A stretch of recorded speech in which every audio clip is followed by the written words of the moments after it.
abeeyo abaami n'abakyala abavubuka n'abatenyo gano ge mawulire gaffe ku ngoma nga gakusomebwa Jason ne Lady Slike. Tuula, kalira, wuliriza, nyumirwa amawulire. Ebyobuwangwa byaffe bikwatagana n'ebyafaayo byaffe, naye ensonga z'ensibuko yaffe we zitaataaganyizibwa guba musango gwa nnaggomola.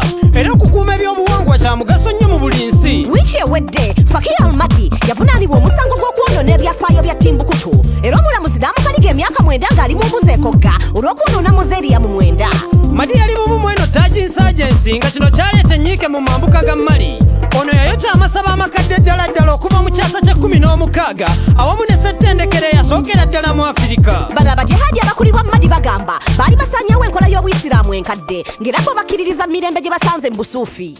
Naye mu kino ekibuga ky'abatuukirivu 333 guno omusango ogwazibwa abaalukaida tegunneerabirwa. Newankubadde omu ku bo yasibwa, kigambibwa nti emyoyo gy'abakinyumibe gya kukaaba. Okuva mu Syria, Iraq paka Afghanistan ebyafaayo byabwe bigenze byonoonebwa, naye ng'ekikulu eri bamusaayi mutwe kwe kumanya amakulu nga n'abavunaanibwa ensonga zaabwe ziri mu kkooti.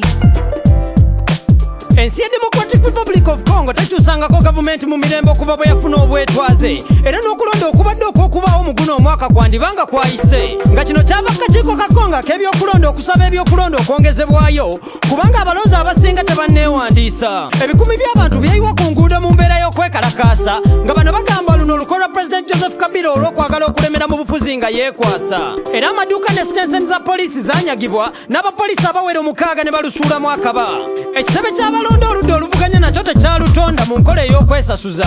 Era mu nnaku 2 zokka ez'akanyoolagano, abajaasi ba gavumenti baali bassa abantu abawera 5. Wabaddewo obweraliikirivu okuva mu mawanga g'e Bulaaya nga geegayirira President Kabila obutanyoomola ssemateeka w'ensi ye n'okukkiriza nti tagenda kuddamu kwesimbawo ku bukulembeze, kubanga bangi bateebereza nti ayagala kwesogga kisanja kirala nga banywanyi be okuva mu mawanga agamwetoolodde bwe bazze bakola. Newankubadde President Kabila asobodde okusonyiwa abamu ku basibe ab'ebyobufuzi okusobola okukakkanya embeera, bo abamuvuganya bakyayigganyizibwa buli lukya. Wabula okuggyawo ebisanja si yenkola ewagirwa bannansi mu kaseera kano, era President Kabila ayinza okusiitaana okufuna ebitundu 2 ebyetaagisibwa okukyusa mu ssemateeka wa Congo.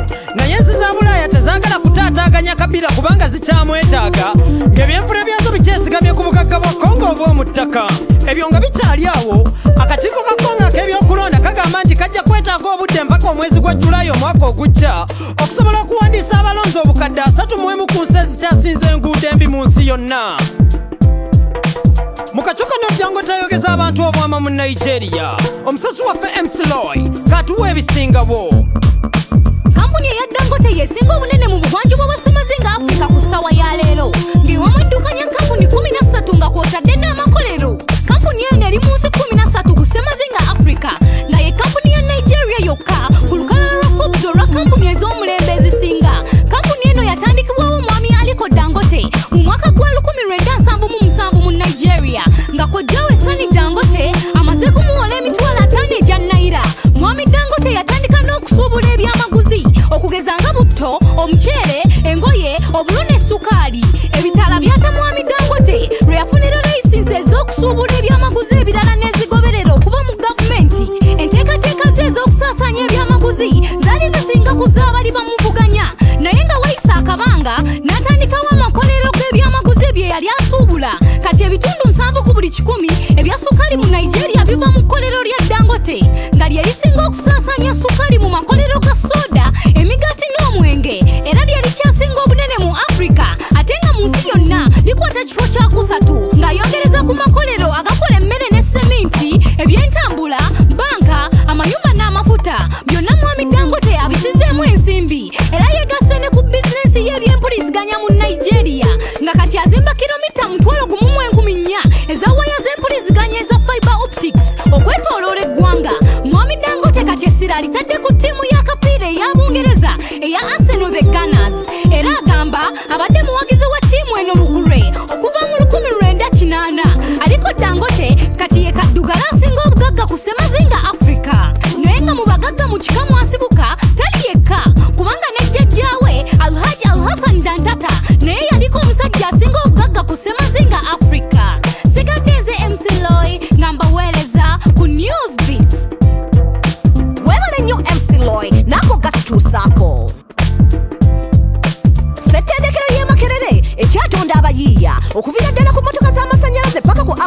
tekinologiya wetwogerera abayizi bali ku ntikko ya buvumbuzi. Samuel Mugalula ng'era muyizi wa chemistry byakola birabiddwako ne bannamagye. Ono yayiyizayo tiyaggaasi omupya nga n'ebikozesebwa bya ssaamu tebirina bulabe eri muntu yenna.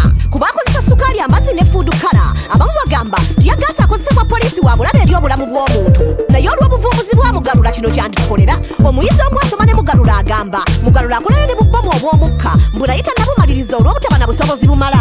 Ekirooto ky'ono mwana mulenzi kyatuleetera enkola ya nuclear mu Uganda nga bwe kiri mu nsi za Russia ne South Korea, ng'era agattako nti okubaawo kw'eggwanga mu biseera eby'omu maaso twetaaga nuclear. Naye nga ono yeetaaga gavumenti waba wakugenda mu maaso. Ssettendekero y'e Makerere ebadde n'abavumbuzi nkuyanja okubakubakira EV paka ku Kayola bus. Bino byonna byengera bya ggwanga, naye nga kigambibwa nti Mugalula ye yakwatiddwa olw'okuba na bino ebibaluka binnamuzisa.